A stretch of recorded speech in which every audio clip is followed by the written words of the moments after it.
So the other day, I spent 45 minutes trying to figure something out on my own. Something that, honestly, if I had just texted one person, they could have solved it in like 2 minutes. And I knew that. I knew the whole time that I could just ask. But I didn't.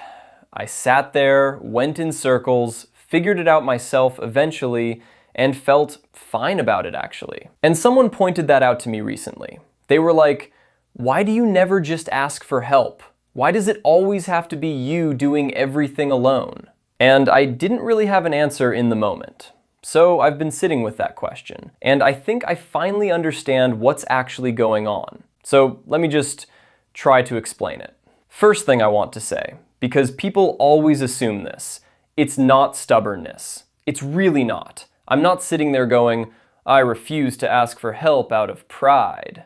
It's not that conscious. It's more like asking just doesn't feel like the natural move. Like when something needs to get done, my brain immediately goes into figure it out mode. It doesn't even pause to consider that there might be another option.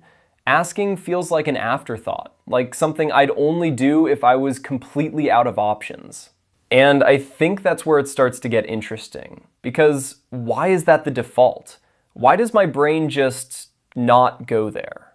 I think for a lot of people like me, it starts early. You grow up in an environment, could be home, could be school, doesn't matter, where you learned, consciously or not, that needing people is a little bit dangerous.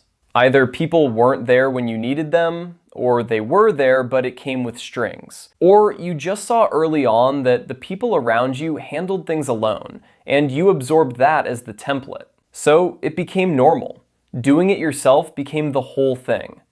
Here's the part that's harder to explain. When I think about asking someone for help, even something small, genuinely tiny, there's this immediate discomfort that kicks in. It's not embarrassment exactly. It's more like exposure. Like the moment I ask, I've shown someone that there's a gap, that there's something I can't handle, and something in me just does not want anyone to see that. I think what's underneath it, and this took me a while to even admit to myself, is that my sense of being okay, of being competent, of being someone who has it together, is really tied up in not needing anyone.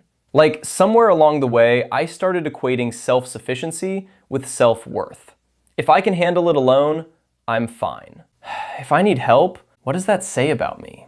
Which I know logically doesn't make sense. Like, I know that. Needing help is just being human. But knowing something logically and feeling it are two very different things. There's also this other thing that happens. When I ask someone for help, I now owe them something. Maybe not in any formal way, but it creates this imbalance that makes me uncomfortable. Because owing people things means they have a kind of hold. And I've spent a lot of my life making sure nobody has a hold. Okay, and then there's the control piece, which I'm very aware of. When I do something myself, I know exactly how it's going to go.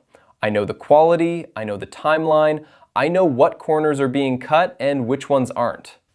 The moment I hand something to someone else, even someone I trust, there's this low hum of anxiety. Because now it's out of my hands. And what if they do it differently? What if it's not right? What if I then have to deal with the fallout of something I could have just controlled from the start? So it becomes easier to just do it, even when it costs more time, even when it's exhausting, even when I'm running on empty and I probably should have asked 3 days ago. And I think this is where it crosses over from being a personality trait into being something that quietly costs you. Because the mental load of doing everything alone doesn't just sit there passively. It builds. And at some point, you're not functioning well anymore. You're just managing.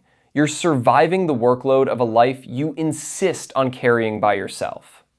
I'm not going to sit here and tell you I've fixed this, because I haven't. I still do it.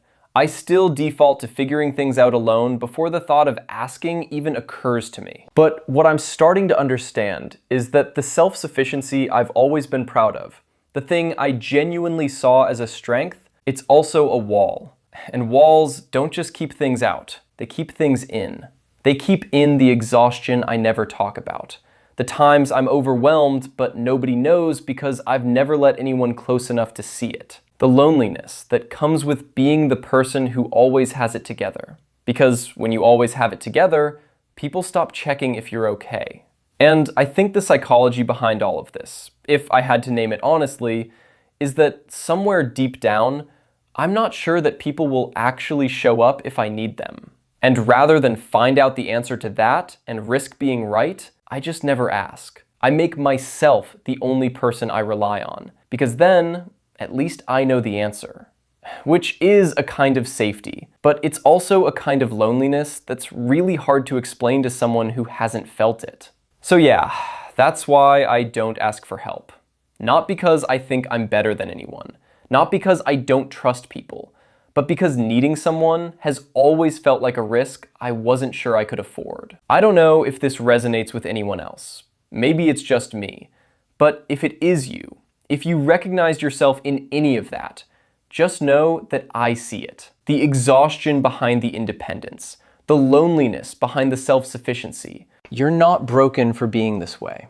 But maybe, and I'm saying this to myself too, maybe it's worth asking why the idea of leaning on someone feels so much scarier than carrying everything alone. Drop a comment if this was you. I'm genuinely curious how many of us are out here doing this. See you in the next one.